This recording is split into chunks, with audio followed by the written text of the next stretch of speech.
Hi everyone, my name is Micah McLean and I'm the creator of Micah McLean Talks. Today I'm interviewing Norris Powell, who is a Senior Vice President and Chief People Officer for a £1 billion company. Hope you enjoyed this interview. Thank you. Norris, thank you so much for coming onto the platform. You have experience of working in many different sectors, including aerospace, oil and gas. So it's a real honor to have somebody who is a chief people officer in a big company. Well, I appreciate you inviting me on. This is a very prestigious opportunity as far as I'm concerned, appearing on your platform. And I just want to congratulate you for starting something which is very admirable. And, my good wishes to you in seeing this platform continue to grow and, having interesting people, far more interesting people than myself coming on and, really taking the platform forward. So well done to you. Thank you. The first question I'd like to ask you is, please tell us about your early life growing up in Jamaica and experiences migrating to the UK. Yeah, that's a great place to start. So thank you for that. So Jamaican by birth, and I'm one of the, I guess you could call me a first generation immigrant. My parents moved to the UK in the mid 60s and born in Jamaica. I was one of the children, along with my eldest sibling. We were left behind so that our parents could actually establish themselves here in the UK. We were left behind with our grandparents, and it was 10 years before they were able to economically find the resources to actually bring us to the UK. By the time we arrived, there were two other children on board because obviously my parents had been together for some time. Now, I would say this is that during the time that we were in Jamaica, my eldest brother and I were in no doubt that at some point we would be joining the family unit here in the UK. My grandparents were excellent, great loving parents, and they were excellent at raising us and making sure that we had a good understanding of who we were, who our parents were, where they were, why they were here, and what the ultimate plan was, which was to bring us together as a family. The strange thing, of course, is that when it finally happened in the mid-70s, leaving Jamaica with my eldest sibling, he and I journeyed together as two kids on a British Airways flight that sustained a 24-hour delay because of technical faults. So it felt like a bit of a false start the first night, which we ended up staying in Jamaica one additional night. And then when we arrived in the UK, to be met by my parents and essentially two new siblings. So I went from being the youngest of two to become number 2 of 4. And there were some strange things. I can think of a couple of things like strange accents. I thought everybody's accent's so strange, but bizarrely that boomerang because everyone thought my accent was strange, right? Because I was the one that was transplanted. Another strange event was, moving from Treasure Beach in Jamaica, essentially was a fishing port, moving to Neasden on the North Circular Road, where the traffic was. It was incredible. It was an incredible transformation because I wasn't accustomed to that. Then my parents handed me a key and said, "Here's your key." I'm saying, "Well, why do we need a key?" And they said, "Well, to get you in and out of the house." At which point I thought, well, this is bizarre. Why? And I asked the question, well, why do you lock the door? And the answer was, well, this is not Treasure Beach. This is London. Okay. It just felt really strange living in a locked house. Where I came from, you lock the door at night, if you remember. And this was a very, very different environment. So for me, it was the beginning of something very, very different when I arrived. But memories of Jamaica, fantastic. Great people, great grandparents, very loving family. And even now, I still like to return, visit, and have very strong family ties back in my home country. So you have over 20 years experience in human resources. Please tell us about your journey to becoming a chief officer and the skills needed to get to that level. Okay, so let's talk a little bit about the journey first. If you notice each time, well, actually, before I say that, I will say this. My family have been very, very important in my journey. I couldn't have done it without them, wouldn't want to do it without them, because it's got to be a shared experience when you're doing something like this, especially with the amount of moves we made over time. But I'll also take a moment to give some credit to my parents, particularly my father, who was the first to make a move.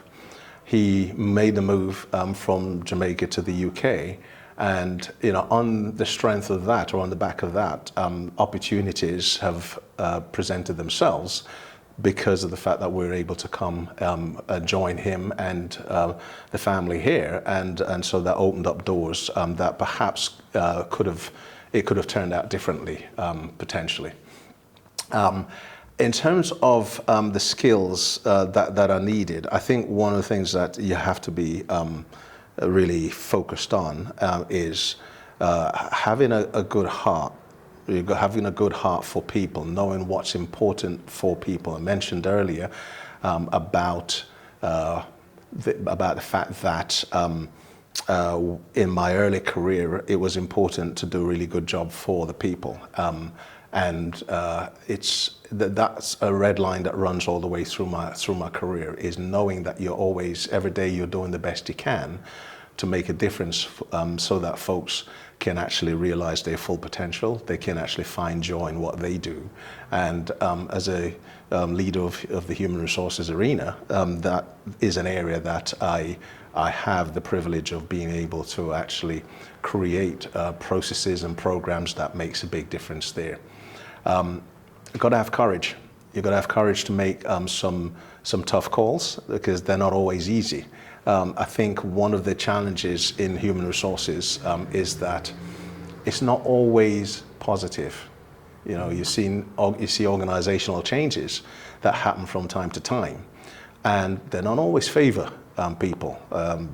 Times of austerity, redundancies, etc. It can actually be very, very painful. But one of the things that I've learned over time is that you have to make the courageous decision. Number one, you have to protect as many jobs as you can, and sometimes that means that you've actually got to let a few go in order to actually preserve the majority. And so having the courage to take that decision and execute on it, that's you got to be able to do that. The other thing I think you need is you need to make sure that you are fair, you're equitable. You have to provide the right conditions. So even in the most adverse situation, somebody's losing their job, for instance, you've got to make them feel that, first and foremost, circumstances. Obviously, occasionally people make mistakes and it's their fault, but for the most part, it's not people's fault. You want them to walk out of there feeling that it didn't work out, but they've been supported and they have an opportunity to go and rebound. So whatever a company can do to support people who are transitioning, always provide that help. I think it's important as well to just have a good sense of who you are and how you would respond in these circumstances, because it can happen to anybody, just to be clear. And I always say to myself that if I find myself in that position, I need to respond in a way that it's not detrimental to the next thing, the next opportunity. So I have to remain positive, whatever the circumstances. So having that in the back of your mind as well is something that you can pass on as an HR leader. You can pass that on in the process to people to let them know that there is hope. This event does not define the rest of your life. There is hope. I think being a positive disposition, always being optimistic, but realistic is important. You don't show up. People say, what sort of culture exists in this organization, and my question to them usually is, well, how do you show up? Because at the end of the day, that's what defines a culture, is how I show up, how you show up. We create the culture in the organization. So if I say I want transparency, but I'm hiding things, well, that's not feeding the culture. It is feeding the culture, but in a negative way. So I think, you know, the core skills is really about making sure that you have transparency, you are optimistic, you're supportive of people, you help them, you always put yourself in a position to try and help, because I think that's what makes, at the end of the day, that's what will transform individuals, and it will make a difference on a sustainable basis. Thank you. And following on from that, you've worked in so many different industries, as you said. Typically, what are some of the demographics and languages spoken in the workforces you've managed? Oh, Micah, I don't even know how many languages that I've come across in my career. But so the largest organization I worked in, not as a CHRO, but the largest organization, or the chief people officer, to move away from the acronym, 150,000 people, 60 odd countries, is a massive organization, probably covered most of the languages in the world, I would imagine. But as the head of human resources, I've been in charge of 13,000 people, 13,000 employees in the organization, 20 odd, maybe 30 or so countries involved in that because of the mix of the group. Different languages, different geographies, different cultures. But you know what?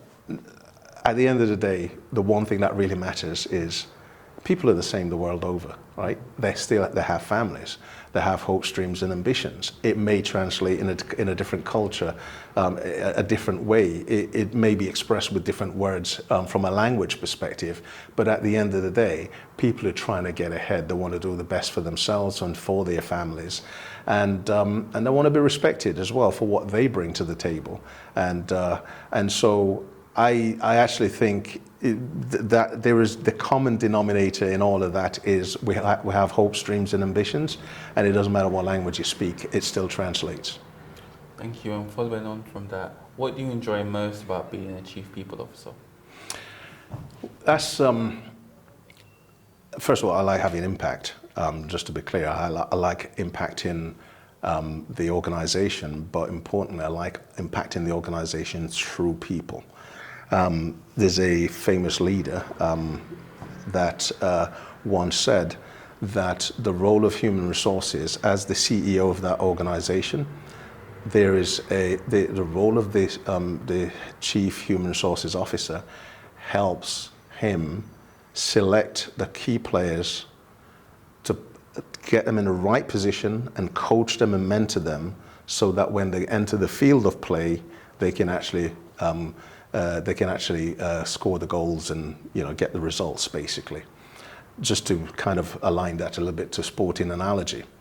And that's what I love most about the human resources function, is that that's what we do every day. We are always looking for people with capabilities that are aligned to the mission of the business. We're looking to see how we can actually bring them into the organization in partnership.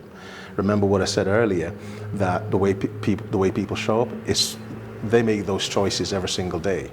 And from my perspective, we're, as the human resources arena, we're helping our leaders to actually help people to find their joy in the organization, find ways of continuing to be developed, find ways of making sure that they feel that there is fair trade, if you like, in terms of they bring their skills and capabilities, they're rewarded properly, it's an equitable scenario, and they want to, there's an opportunity for them to grow and develop, experience new things, and that's what I think the human resources function does. So that's what I enjoy about it, is that we're helping companies to transform their mission into, or execute their mission, but by helping the company to find the right talent, to find the right capabilities, bring in the right people, and helping those people to actually move on and produce and move on.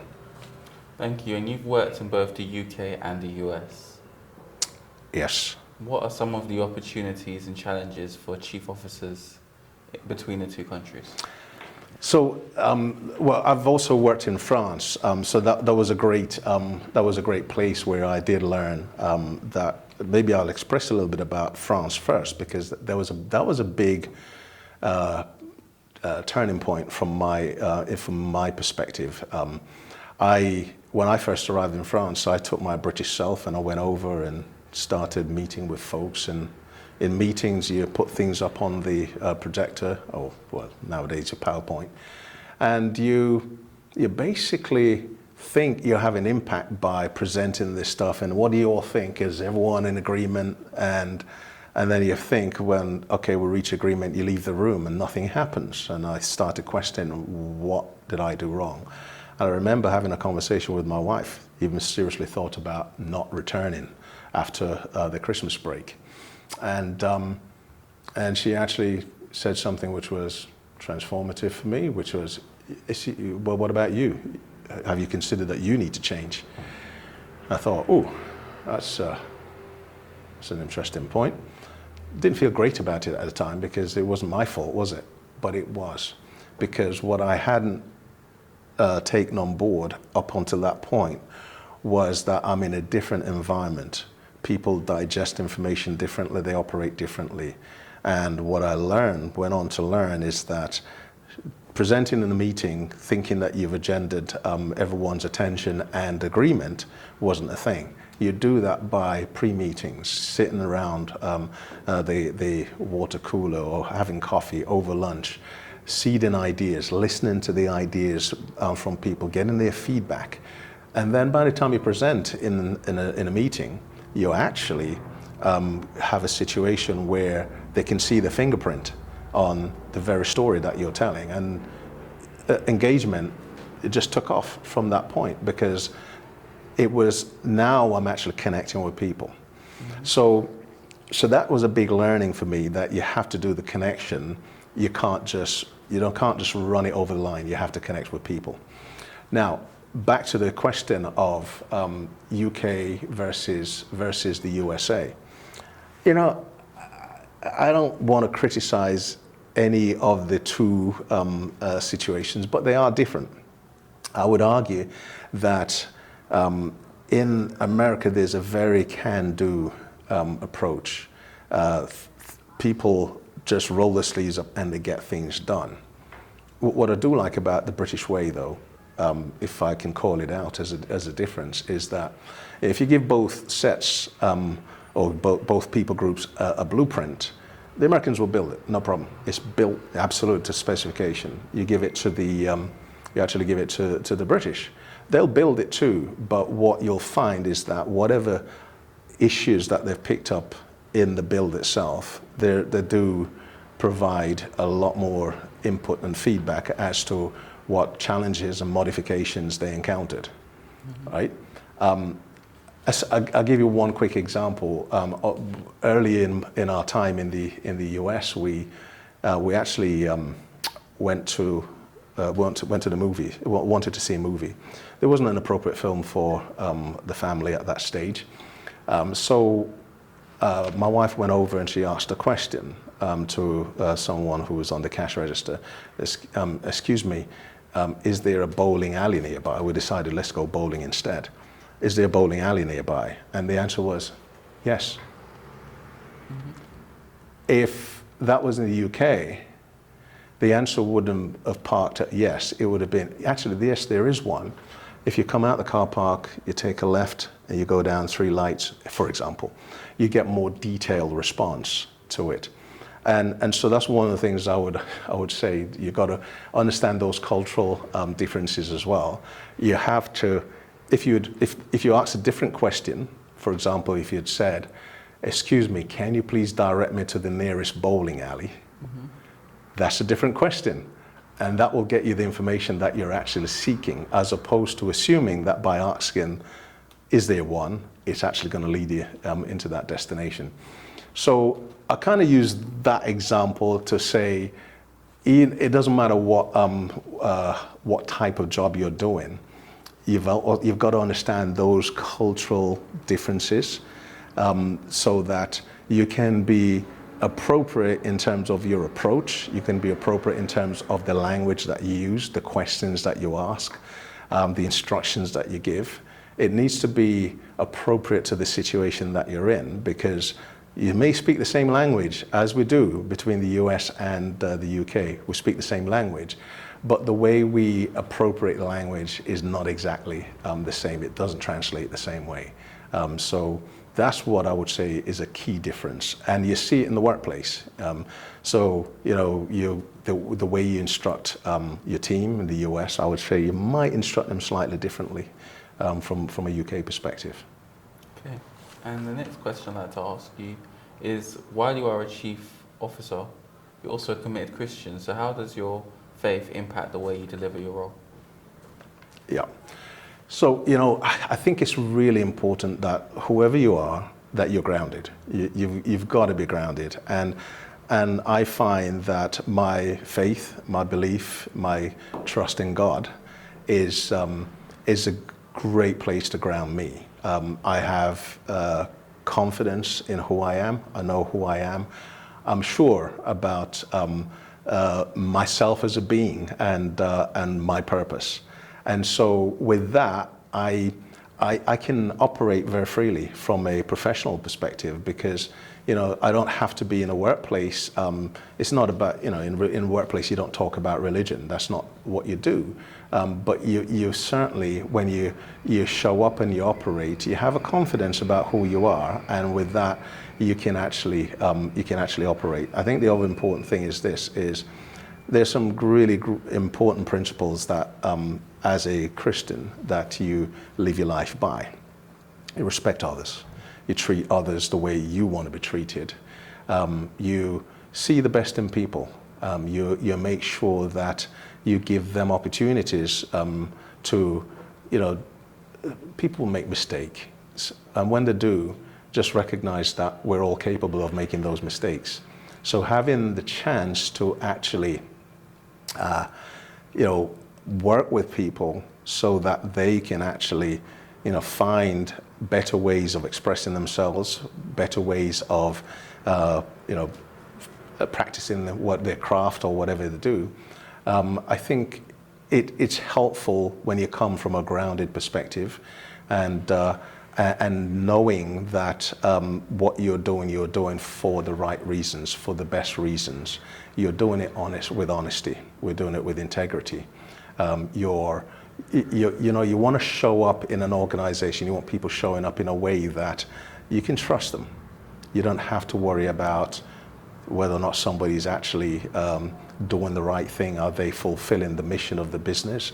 And that's where I believe having that grounding, it helps me, and I can translate that into how I interact with people, and just treat them with respect, and be kind to people. Even when they make a mistake, you can still be kind.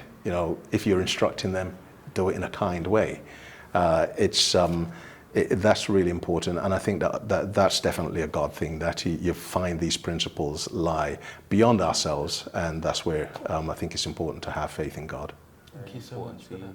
Please tell us about the values that drive your approach to work and family, and on top of that, how do you find the balance between your working life and your family life? Well, balance is always difficult to achieve, as you can imagine, and regardless of what the situation is.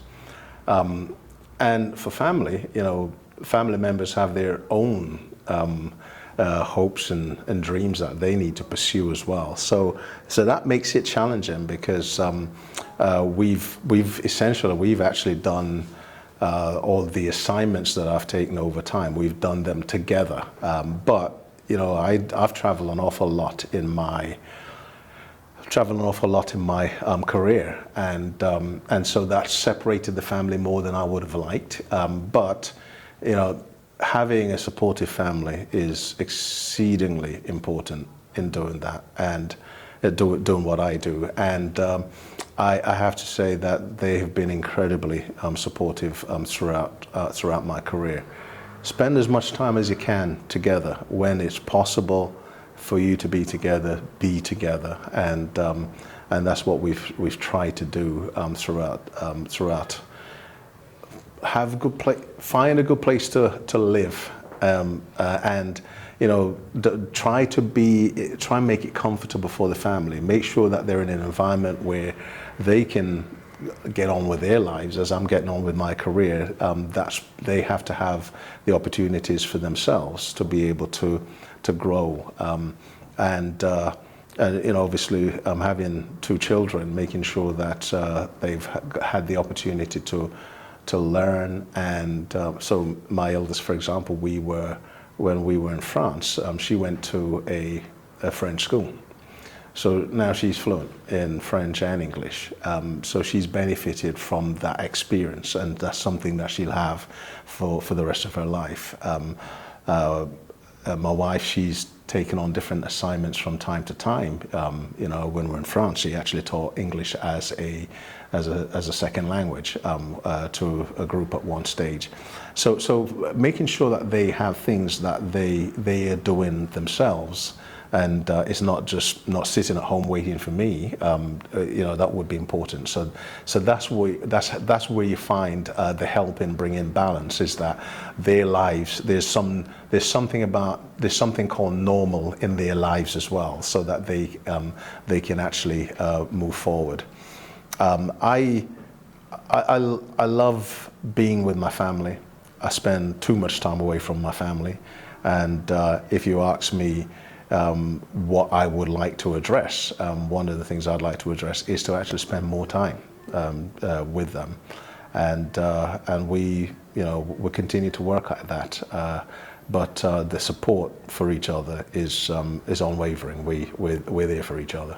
Thank you so much. And you have many hobbies, including basketball when you were younger. Yeah. And music, which you're an amazing, guitarist, bass player. So just talk to us a bit about your hobbies.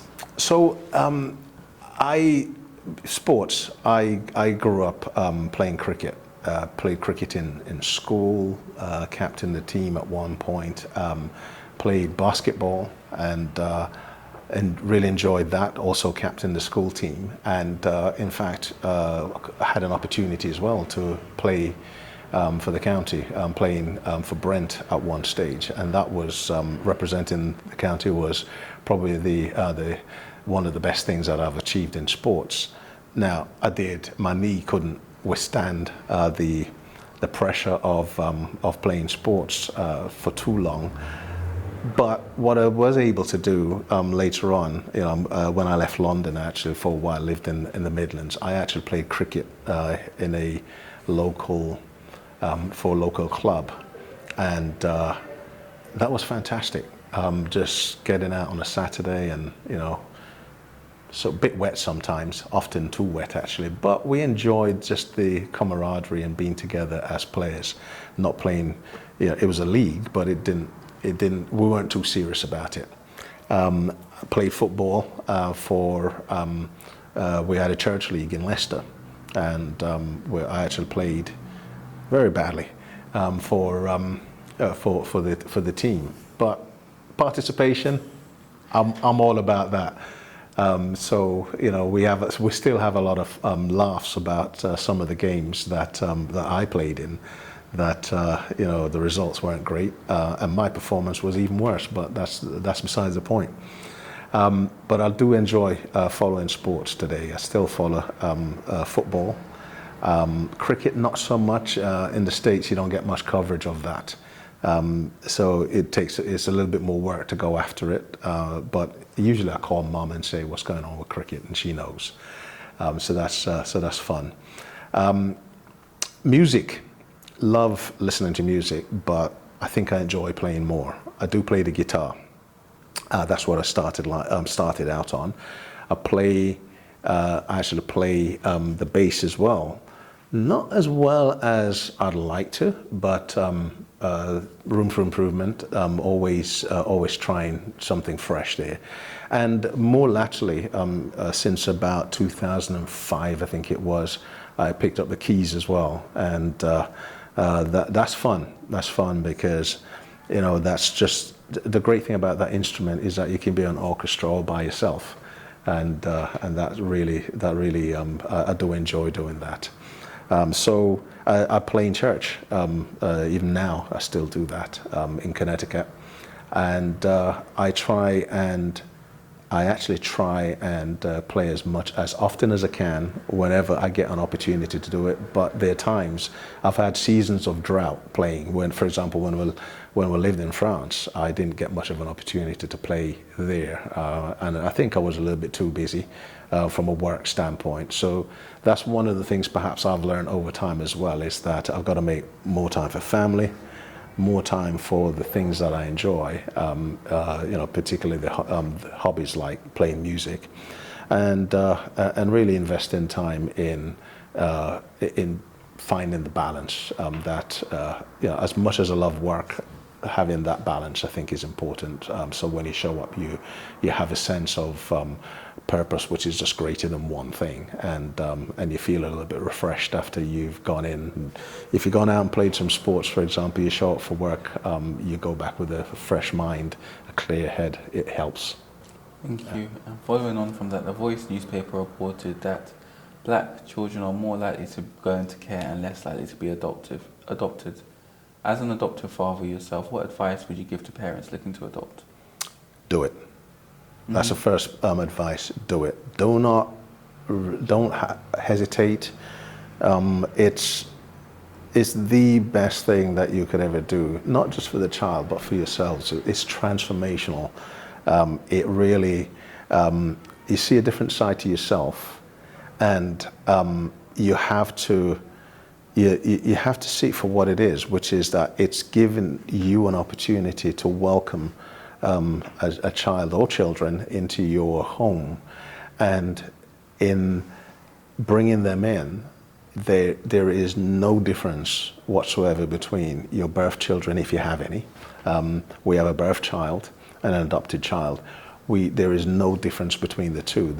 Apart from the one thing, which is we were not there for a birth of the adopted child, but there is a process that you go through, which in itself is probably more complex actually to navigate than having your own birth child. But put those things aside. It's just so enriching for your family as a unit, and there are too many children, many black children who really need to enter homes and families, and to be outside of the system where they're being raised. They need to be part of families, and I would encourage anyone listening to this to just do it. Don't hesitate. Just do it. And there are support systems available too. There are organizations that are available to help in the context of making sure that there are places that people you can call on who can help to guide and provide inputs as to how to be successful as an adoptive parent. And I would encourage anyone who is looking at it, just do it. Thank you. And the last question I'd like to ask you is, what are your plans for 2023 to 2024? Yeah, good question. 2023 is almost over, right? And one of the things that I wanted to do in 2023 is to spend more time with my family. And right now I'm doing that. I'm spending a lot more time with my family, and I'd like to make sure that I continue to build on that. I actually said earlier that I want to spend more time playing music. So I bought a new guitar recently. I'm talking about last week, and I'm looking forward to plugging that thing in and playing some more music. I want to help others in any way, shape or form I can. And when I say help others, I'm talking about just being a resource to particularly young men who are thinking about their careers, thinking about their future. I'd like to find ways of helping them to really figure out how to begin to make positive steps towards transforming themselves and finding productive ways of actually engaging their lives and being helpful to others, not just themselves, but also to be helpful to others. So, I'm thinking, as I get older, I'm thinking about what should I be doing beyond my own career. What should I be doing to help to pay it forward and to help others transform? And that's so. One of the ideas that I was kicking around for quite some time is if I could get a situation going where young men meet with some sort of regularity to really talk about their lives and how they want to transform into something more positive. And I thought, well, barbershops are great places to do that. Maybe I should think about investing in a barbershop and bring people in, and it's about conversation, it's about food, and it's about growth. There's got to be something there, and I thought about it for quite some time.